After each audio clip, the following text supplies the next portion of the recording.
Today, we're talking about healing the unhealthy relationship many of us have with food. We often view foods as good or bad. We use food as a crutch, turning to it to support our emotions only to suffer feelings of guilt. Welcome to the Lovoni and Sarah Health and Wellness Podcast. I'm Lovoni. And I'm Sarah. What about the negative self talk we bestow on ourselves when it comes to eating, or the times we think we can reward ourselves with food? How many times have you tried dieting only to be faced with the feelings of the deprivation we think will be the answer to weight loss? Can we combat this love hate relationship with food? Stay tuned as we delve into this interesting, multifaceted subject and share our stories. Last week's episode, we talked about dopamine, which I thought was a fascinating subject. Both of Mhm. us are keen to explore a bit further because it was a bit of a short episode because of my work. Sarah set a 2-week challenge for us. So, Sarah, can you give us a quick Yeah, recap so recap. what that challenge is, The please? challenge was to give yourself a mark out of 5 on how you are currently feeling and be honest around some of the lifestyle markers, which were sleep, food, rest, and organization. And all of these things were, as we discussed, dopamine regulators. So once we have that score, we then have a look at how can we make small improvements to each of those areas. And then we were going to mark ourselves again in 2 weeks' time. Did you want to Mine's have a a bit, quick share about where you are right now? oh, mine's just sad. Apart from the organization, I gave myself a 4 for that, Oh, very good. almost a 5, a Yeah. 4 for that. Pretty much everything else scored a food was 3. Um, Everything else was 1. Yeah. Yeah. Well, the good thing about that is you've got a place to go. You've got Right. room for improvement. Yeah. Yeah. Yeah. Yes. Okay. Well, you've got another Yeah. What week. about you? Yes, I do. Yeah. Yeah. Some of mine was really good. There are the two things I could definitely get better were my food could have got better, and my sleep could have got better. So I have started to implement changes. Right. I think I gave myself a 2 for water. Actually, you're right. Yeah, my water's not great either. Okay, now Yeah. you're just pulling it apart. I all thought I was all right, but apparently no, I'm not. I find when I'm on these big shoots, it's a bad thing to do, but the loo is a hike from the Mhm. studio that I'm in. And so I just tend to hang Don't on, go. and then you just don't, yeah, or you're just so busy that you just don't drink. Yeah, Whereas at home, I try and do it like, regularly, like regularly. every Yeah, hour I make sure I scull. So we're pretty good at reminding each other on the shoot. Okay, have you drunk water today? yeah. So yeah, but still only a No, I 2. definitely could get Maybe could have better. squeaked in a 3, but sleep and rest are just they're both ones. Anyway, If only we all just today, lived on some sort of island, it'd be perfect, wouldn't oh it? Just God, like, I don't know. Yeah. Or just were independently wealthy and didn't have to work your ass off all the time. We just do yeah, craft things. yes, like me. Sarah's been doing craft things. I don't know when she gets the time, but we were saying it's good but it's good. That's like part I of enjoy just it. Yeah, I good enjoy it, mental and break. I just make sure if I only do it in small chunks. It's not like I'm sat there for Mm, hours at a time. But anyway, right. yes, I do. Yeah, no. Um, so what does an unhealthy relationship with food look like? So I think that this is me. Hmm. If you feel out of control around food, stressed about your eating habits, me, all the time, every day, right? Even if Hmm. they're good, I still stress about Do them. you? Or a lot of guilt and shame. I do feel Yeah. guilt. Yeah. Toward your eating choices, you might have an unhealthy relationship with food. If you think about it constantly. I mean, I have to think about food for my work, but I Yeah. think about it also for me, Right. my well-being. So, um, that's, basically what an unhealthy relationship with food in a nutshell. There's more Hmm. to it, you know. And then I've broken it down a bit. But it can contribute to your mental, physical, and just overall well-being when something consumes you that much. It's like being angry at someone or being a victim about something. When it consumes you, it's not healthy, is No. it? Well, it's not balanced, No. is it? No. No, and I think that it consumes me, not as much as it did, because I've kind of stopped doing the whole, I'm not going to eat this, I'm not going to eat that, and just crazy dieting, you Mm. know. I've just gone, no, there's nothing off limits. So it's not as bad, The but I'm a thing work in is, progress. I don't know if this is a bit sort of challenging or not really, but my point I want to drop in for us to talk about is it's not really the food Right. at all, is it? If No, it's the emotion. food is not the enemy, and actually Hmm. it wouldn't matter what the food is. And the point, I guess, and I've thought about this a lot this week, is if I blitzed down the food that I am turning to into some sort of gloopy soup and then said, okay, now you can have it like that, I'm like, well, I don't want it. So No. it's not a satisfaction of having the food in my stomach. It's not even the flavor because the flavor would be the same. Okay. It's Mm. obviously the process of Mm. eating for me anyway. I can only talk about Yeah. my experience. It's the process of having the food in my mouth, chewing it, and then it making me feel a certain way when it goes down. Now, it can go through a sort of transition of feelings when you're doing that. It goes from probably that urgency that you feel when you want to go and have it, particularly if you're in a binge cycle. It The can go, anticipation, that's yeah, the like the it can go anticipation, the through the dopamine. enjoyment if you enjoy it even when you're eating Hmm. it. Sometimes that's not even the case, through to then the regret or Hmm. some of the feelings that you've described, the guilt, the Guilt. the disappointment, there's a whole raft of emotions that then come with it, but none of it ever is the actual food itself because Right, food right, is an enjoyable thing. It's there to give right. us sustenance, it's there to give us nutrients, it's there to keep us alive. Okay, so Hmm. the bare minimum of what we need, and we could still have the bare minimum and enjoy it because it could be flavorful, it could be something which is to look forward to. So Hmm. all of these things that we're going to talk around the association with is actually, and as you sort of alluded to in our intro, is it's a crutch. It's Hmm. something for people. This is people that have a negative relationship with food. People that don't Right. have a negative relationship with food, Probably scrolled on past this episode. is not they're not interested in what we've Yeah. got to say, or they are because No. they're interested on the other side. That's great. Hmm. However, we are talking to people.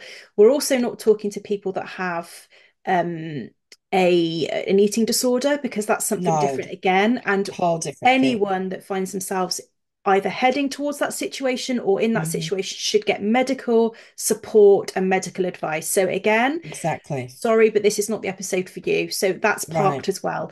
We're talking about people like you and I that have a poor relationship with food, but actually you Hmm. could remove the word food and put anything else in there that's Yeah. causing a crutch. So we could be reliant on alcohol, we could be reliant on drug, anything. Hmm. And so now we need to then say, have these discussions around these things about what it is that we're Hmm. feeling and why with that crutch, because the end result for you and I is that we are overeating in whatever capacity that is. I think we probably do it differently, you and I, the way that we overeat, but ultimately the point is we overeat because Hmm. otherwise we wouldn't be overweight, and that's Hmm. a harsh reality of this. So the result that everyone can see is the fact that we're overweight. The reasons behind that may be the same, may be different for everybody Hmm. else. But and I've got lots of things to add, but that's the thing I think it's really important for people to get to the Oh, nub of, isn't it? It's the fact yeah. that this is a crutch. This is not a food issue. Right. And I've said this before on multiple episodes. Anybody can go on a diet and lose weight. But if they haven't dealt with the reason why they put it on to begin with, the emotional aspect, Hmm. then they're just going to put it all back on again. Or if they think it has a start and an end point. Hmm. I used to think that whole lifestyle thing that just sounds so like cliched and just so overused. But it's so true though. It is Whatever true. you're doing, it has to be sustainable. And that something you was, and just what listening to you talk, then something I have written down is that you eat mindlessly and, not understanding your body's cues. And I think becoming aware of your eating habits and aware that you're doing it or why, or ask yourself, why am I doing it? And I've talked about this before. When the day my mum passed away, I remember I was I went in and I was standing at the kitchen sink and I couldn't tell you what I was eating. I mean, I don't keep Hmm. like what is considered Junk junk food, but food. I just Yeah. don't, keep like chocolate and things like that because I like chocolate in the house. That's also something else I want to talk about. But I was standing at the sink and I was just eating. And then I was like, oh God, stop. You're eating because you're upset. But then when John died, when my father died, just not long after that, that was like mum's, we knew, his came suddenly. And that was the opposite. I felt like I'd been gut punched and I didn't want Hmm. to eat. But if years ago, but before I moved, from Australia to Canada, if somebody had said to me that I was an emotional eater, I would have gone, no, I'm not. But it wasn't until I was suddenly taken out of that environment that I had known my whole life Yeah. and in a totally different country and then moved from country to country, state to state. And I've said before, each time I moved, I put on more weight. Looking back now on it, I can see why. That was my emotional buffer, I think, and my comfort You thing. see, I always thought that too, and I always thought that emotional eating was because you were just it was your reaction. So you feel a certain Right. thing and you react and you turn to food. I'm starting to feel a little and think a little bit differently, and I have been reading Okay. a completely independent book from this, but it's and I'm only very at the beginning, but it started to make me think a little differently in as far as it's not actually an emotional eating where I sort of think, oh, well, that's what I need and that's what I want. What I think is happening is that two things. Number one, we have a gap that needs a void that needs to be filled. So in the loss that you felt with the loss of your mum, there was this Mm-hmm. huge hole. And instead of wanting to feel that pain, what it Right. does is it fills quite literally fills that gap until you can't really feel that anymore. But of Right, course, that's only right. temporary because then that passes and you're still Mm-hmm. feeling the feeling. So that's when I would still then give this analogy of it being a crutch. It's holding you up. It's not Mm-hmm. that you're an emotionally eating as in, oh, it's made me feel a certain way, so I want to eat. I think you're without knowing it, what you're trying to do is replace the feeling that you've got by filling it with food. So it's like a Right. distraction almost. Yeah, yeah. And Okay. and interestingly, the book that I'm reading at the moment, it was saying that the point of view of people having past affecting your future is saying, well, what you're doing right now is almost acting to confirm what you believe about your past Right. rather Yeah. than it That was being a something I had symptom of your written down. past. Do you see what I mean? So, Right. what you're Yeah. almost doing, and I thought, God, I'm so doing that in some situations. What I'm doing is go, that's right, you are this, you are that. And by Right. almost harming myself through the overeating, I'm confirming my beliefs about that Right. rather than it being because of what's happened to me that this is where I'm at now. And I think that's what we've got to be really careful of. What it is something which is a vice which is being used to do something else. And that's why I really like this description of it being a crutch, because it is holding us up. It is helping us not feel what we want to feel. It is confirming what we think about ourselves. And Mm-hmm. that's why I totally agree with you. The work that we need to do is about understanding how our mind is working. Right. And I can see, and I never knew this in myself, I can see this in myself. If something happens which is a trigger, my first thought is to go and find something to eat. Now Right.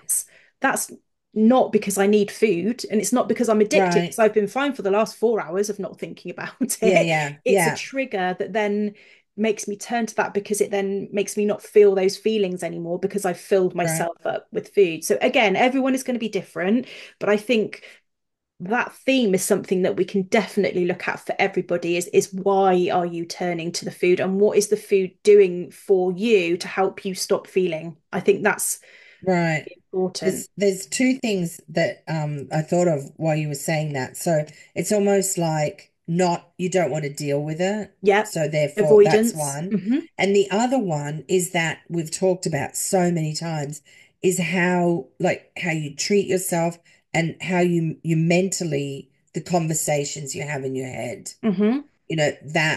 That both those things came to mind when you were talking about Yeah, that. because if The someone, a negative friend, self-talk. if a friend came to you in a situation where they were feeling the way that you were currently feeling in that moment, what would you do Right. for them? The last thing you would do is get a massive, great something out and shove it down their throat. It just Yeah, wouldn't happen. yeah. It would be so, Right. it would be put the kettle on and have a cup of tea, or Yeah. let's go for a walk and have a talk about it, or, Mm-hmm. all of those things that you would offer as support to someone else.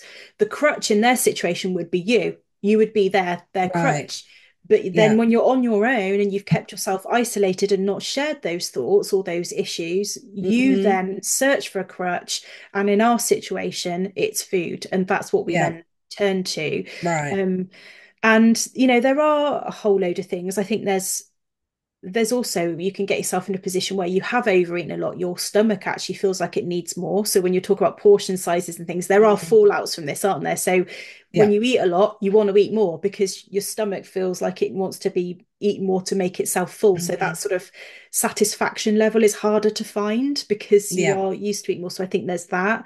I think there's an addiction cycle that can be Oh, broken with regards to definitely. sugar, Yeah. particularly for me. I'm definitely a Mm-hmm. sugar trigger person. So I can be fine. I have something sugary and I'm like, now what else can I have? And it's really kicked off Mm-hmm. that for me. Um, yeah, so I think there's lots of things. Do you don't have foods which are like that in the house. So if you Mm-hmm. have a moment where you feel like you want to turn to food, what do you do? What do you turn to? I guess, well, whatever I've got, I'll make myself something. But Yeah, I don't go, I mean, where I live is I'm kind of out in the country. yeah, Well, I am. So there's nothing, I can just duck to. I can certainly get in the car and drive, yeah. but I don't, honest to God, I don't ever do that. If I'm at home and I'm like, God, I'm craving something sweet, I might make a coffee. I know that Hmm. sounds lame, but I just find that takes it away. Maybe that's the warm and comforting thing. I don't know. Or maybe it's just the act of putting something in my mouth. That is the But thing, isn't it? yeah, I don't ever go and buy it. Different if I'm out and about, but Yeah. then I just think, oh, I couldn't be bothered. It's But I'll weird, isn't it? make That something though. that trigger of Um, feeling like you need to put something in your mouth to eat to then right, comfort. So that I think we need to maybe on a separate episode, but think about more what is it within that nerve sensation that makes you say, yes, right. that's what I need because It's like giving a baby a a dummy or a soother, yeah. pacifier, as they call Hmm. them here, which Yeah. apparently I didn't have. But I used to suck my fingers. That was a It's a soothing, comfort. I think the comforting thing. comfort that you get from eating Mm, something or having something in your mouth, but then it's still got to be a certain sensation. Because I don't know about you, but eating some raw carrot wouldn't cut it. I mean, it's not just the physical act of eating, is it? It's right. what you're eating. So it's got to be, for me, it's got to be something sort of carby or sweet or dense or something with a bit of something to it. It's not just Mm. enough to say that I've eaten something, because if someone said, would you like an apple then, and so that's the Or point maybe is an apple with cheese. That would be in some bread. still wouldn't Mm. cut it. Yeah, the No, bread really. Hey, would. yeah, yeah. Yeah. Okay. And so I think that's the other thing. It's never about the food, because otherwise it would be just have this, you go, okay, that was sorted. It's not. It's about that soothing. It's a self-soothing situation, isn't it? And Right. that's what it's offering you. Do Which you you think, what could, about greed? Do you think greed plays? Because I think I can be greedy. If I buy a drink, say for example, and I don't do this anymore, but if I buy a drink and just in the next town, it's gone by the time I get home, and here even in the US, even the small's big. And I just think that's just greed. That's just greed. I Because if I'm know. eating something, even if it's like something yummy and healthy, and I'd like the taste of it, oh, I just want to keep eating it. Yeah, Although not so much now because I've started having smaller portions, so I find I can't eat as much. But it's also the taste. I often just don't eat, like I won't eat something if I don't like the taste of it and right. or the texture. I have to do that. It's got But to be I something you also like. think it's how we perceive food. Like we perceive it as good and bad. And I don't know, maybe that's come from, and I'm not blaming anybody, but that's what I grew up. I was never allowed to have sweets as in like lollies, candy as they're called here. And what are they called there? because you call Sweets, lollies popsicle sweets. Yeah. Like I sweets or was never lollies. allowed to Yeah. have those. My mum used to bake, so, cookies and things like that. But even that was a bit of a rare treat. But yeah, and so I don't Um, eat those yeah, I types don't of things, know. but it was always that good and bad.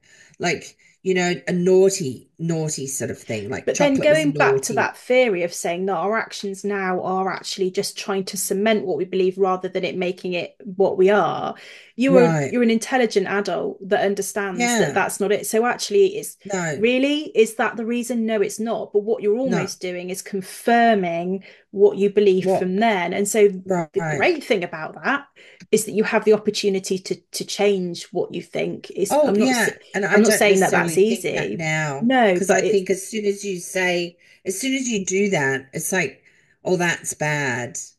You can't have that. That's bad. Then you want it, right? But I then don't we know. all do know really what is good for our bodies and what's not good for our bodies. And so Right. there is an element of, well, that's bad for you. It's not, there's no hiding the fact that a pint pot of ice cream is not good for you. And so Right. we understand that whether you want to have it or not. And once in, a blue moon, it doesn't matter. But it's when that turns into every week or Mm-hmm. God forbid, every day or whatever it might be, then you're in Right. a situation where it's really, really detrimental to your health. And I think that's the Mm-hmm. point. If it wasn't harmful, does it matter? Probably not. But it is harmful to our bodies, our cholesterol That levels, our heart big health, our sugar, mental or the big health. sugar spike. Yeah, That's yeah. very bad. But I'm trying not to view food as that because I think really at the end of the day, I don't eat much processed food.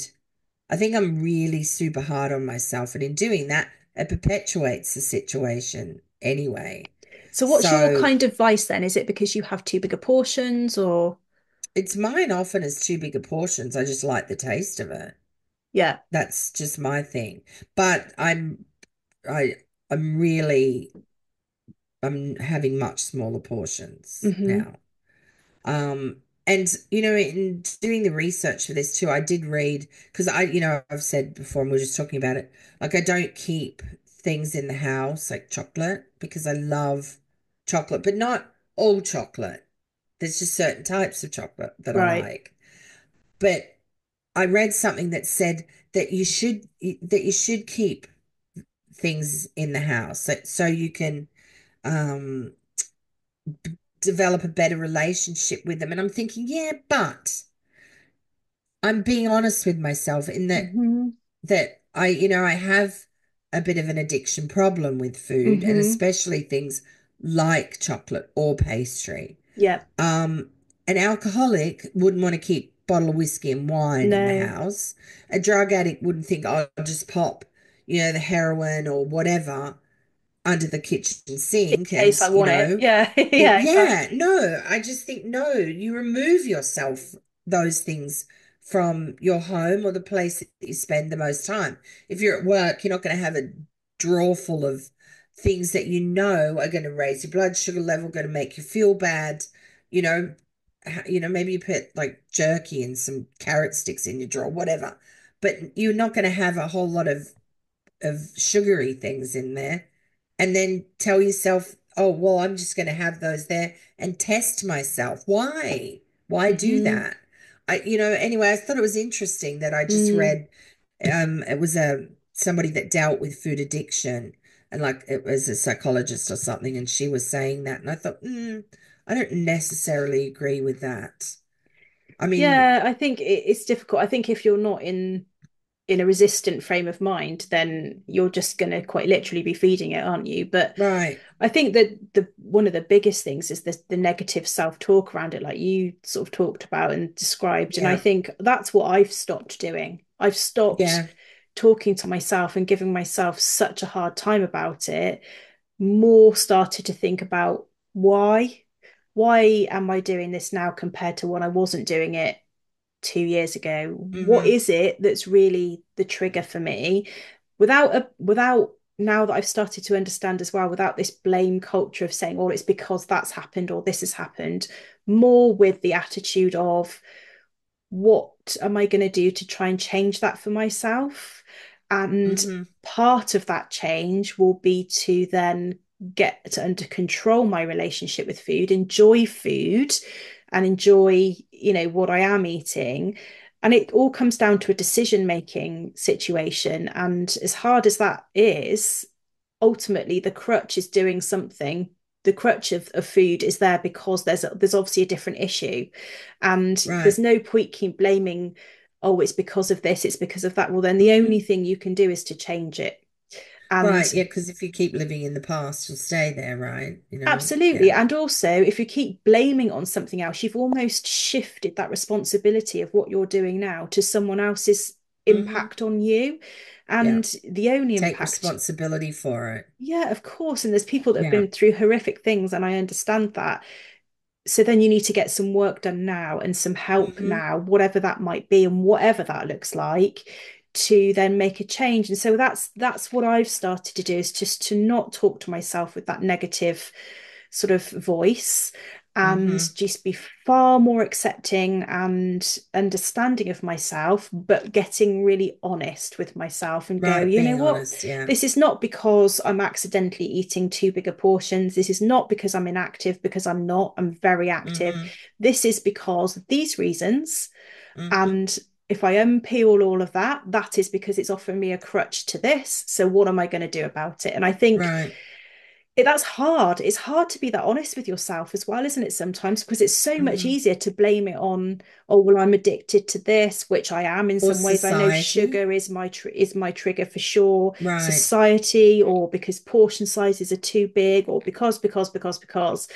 Right. It's easy. It's easy Mm-hmm. to use all of that, and I think it is hard to be honest with yourself, and and admitting it to other people as well. If you choose to, you don't have to, but Mm-hmm. if you choose to admit that, there's a lot of shame around it, isn't there? Right. Yeah. Oh God, I think there's a lot of shame around any addiction, really, isn't there? Yeah, Hiding and a lot of shame. So, we've talked about some of the things that we can do to find alternatives to the emotional eating. I've just jotted down a few is like abandon the diet restrictions. Now yeah. that doesn't mean you're just going to go hell for leather and eat everything in sight, but just the mentality once again. And it's something that you're going to, when we talk about the mindfulness, it's something that just you're going to have to keep practicing over and over again until you get better at it. And Hmm. eventually it will get easier, but just being aware of it. And I think savoring the joy of eating rather than just standing at the kitchen sink like I was talking about before, Yeah. shoveling food down, like sit down with a book or something. Just, get rid of your phone, forget about that for Hmm. a while. Sit down with a book. It can even be a cookbook or whatever.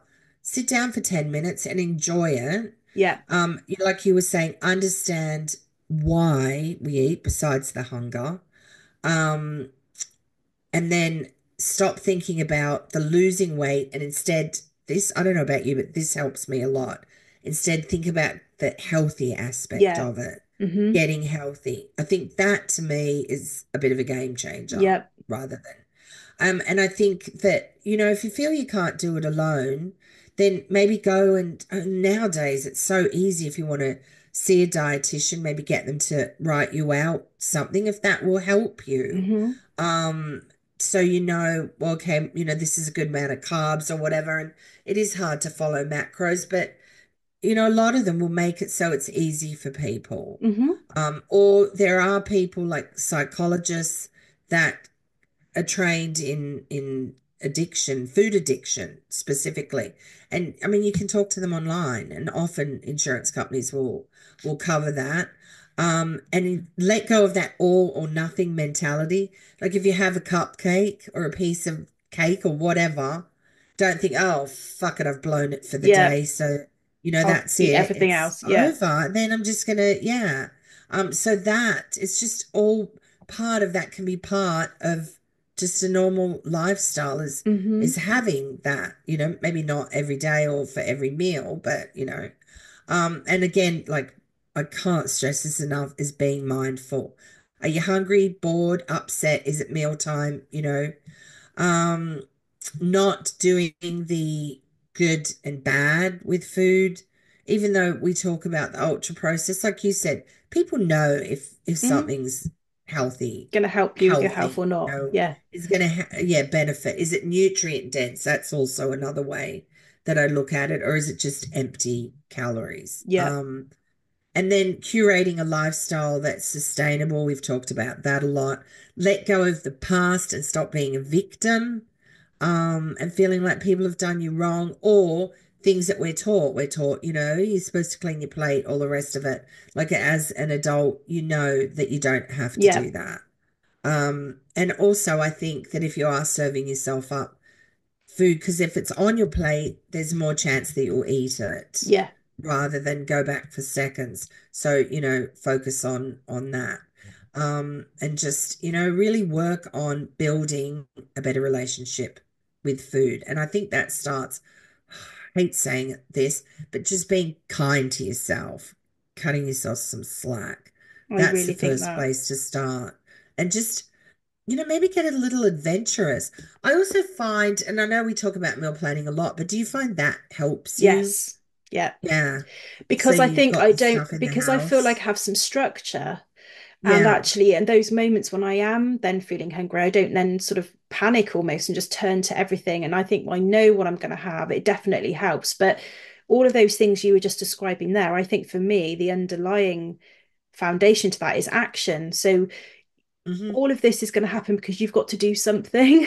So Right, either right. you've got to make the decision to change, or you've got to reach out for help, or you've got to start meal planning, or you've got to build in some time to work on your, your mindset and your mental health. And but none of that's just going to suddenly happen when you wake up one day and go, da-da, it's done. You No. have to take responsibility and action for yourself on every Hmm. single touch point within your life.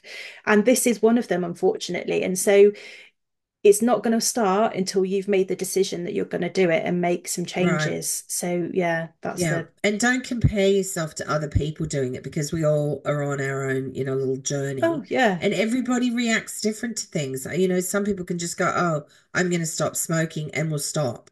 Other people need patches. So it's that Hmm. sort of thing. Just Hmm. focus on yourself. Don't worry about what everybody else is doing. And Yeah. for God's sake, stop listening to all the bullshit that people are putting out there on the online. I mean, seriously, that's why if you really want some help, don't actually contact To like a registered specialist. Yeah. dietitian, a specialist. Don't think, oh well, Bobby Sue lost 100 pounds and she just this is what she ate. No, Hmm. like cut out carbs and stuff like that. So anyway, um, I'd mentioned to Sarah once upon a time we used to talk about the food that we were making, Yes. and I really liked that, and I think that, and I got a good response from people that they liked hearing what we were Yep. making. So I said to Sarah, Let's let's start doing add it that again, back in, yeah. So I've got because I haven't been doing as much cooking. Well, I've been doing a lot of cooking, but just not but for yourself. I've yeah, not for myself. I've been doing a lot of making food look pretty. But I'm really I can't wait to get back into putting stuff on my website and Hmm. really testing out recipes and stuff. So I've got a bit of a laundry list of things that I'm going to be making. Okay. But what about you, Sarah? What I've got is one something? favorite dish to share at the moment that I've been making. So, my partner has is having to follow a FODMAP friendly diet at the Right. moment because of yeah, sort of issues with his stomach, and that's made me have to get a bit more inventive with regards to things because there's so many things that you can't have. But we got a really good recipe book, and in there my favorite recipe, my favorite dish from there is a cod in a tomato and olive sauce. Oh my I have been God. thinking about that since you told me, It is and I'm like, I have to so make that. delicious. My friend came for dinner. I served that to her. She loved it. She's also asked for the Right. recipe. So yeah, really, really great. And I serve it with some fresh spinach, and then I do some Hasselback I potatoes was on the just going to say side. that, yeah, Yeah, and because I oh remember my you saying that. gosh, it's Why my don't you absolute favorite. can you send me that recipe? I I can certainly tweak it can. so it's not going to be, Yeah, like look like it's from a book, but yeah, and the Hasselback potatoes. I think that's just so nice. I have ever since you mentioned that to me, yeah. I've just thought, oh God, I really want to make that. Honestly, it's my favorite thing. I'd happily have it Yeah, every night of the week. It's so you would, hey? delicious. Yeah, Oh, really. I yeah, no, don't, I'd but like to yeah. do it and test it, and then Yeah. I'll put it on our website eventually. Yeah. Yeah, So so that's yeah, my send me that favorite. recipe. Yeah, that's it. That's That's all it. you're That's making. well, no, that's not the That's all only you thing, got. but I just thought I took my favorite. You took your favorite. Oh, Took okay. my You know favorite. what I've been craving? And I think when I'm craving things, I need to eat them. Hmm. In within reason. So, I've been craving like beef, like Korean beef. So I Okay. did actually, yeah. So I wanted to do this isn't Korean, but I want to make like Mongolian beef. Not often Hmm. it's Mongolian lamb, but I want to do Mongolian beef. I want to make some little of those egg bite things that you make in little muffin, Yes. muffin tray. Like, cheese. I just don't know whether just to make them cheese, because then I'd have like a little salad with them, but Hmm. if I was home. But I just want to, while I'm on a shoot, I just want to grab Just something easy. and Yeah. just eat it, yeah, with the coffee, so it's super easy. Teriyaki chicken, craving Hmm. teriyaki. Um, and just a good bog standard bread. Yeah. I mean, I love those artisan rustic breads with the Yeah. grains and everything in them, but just a white, because sometimes you just want A stuff sliced white on bread. Hmm. sliced Do you white still bread. do gluten free for you though? I still have that, yeah. Yeah. So, I mix it up, and we'll have like just a regular bread every now and then. I just can't eat it constantly. I'm also going to be making, because I've got so many cans of chickpeas. This weekend I'm going to do a curried chickpea, like in Hmm. coconut. Yeah, I'm going to Mm. do that. And tuna salad I want to test out a bread recipe, just a standard white loaf. Yeah. That's not necessarily in a bread machine. I don't have one. Yeah. Um, but yeah, and do that and then make tuna salad and put on it.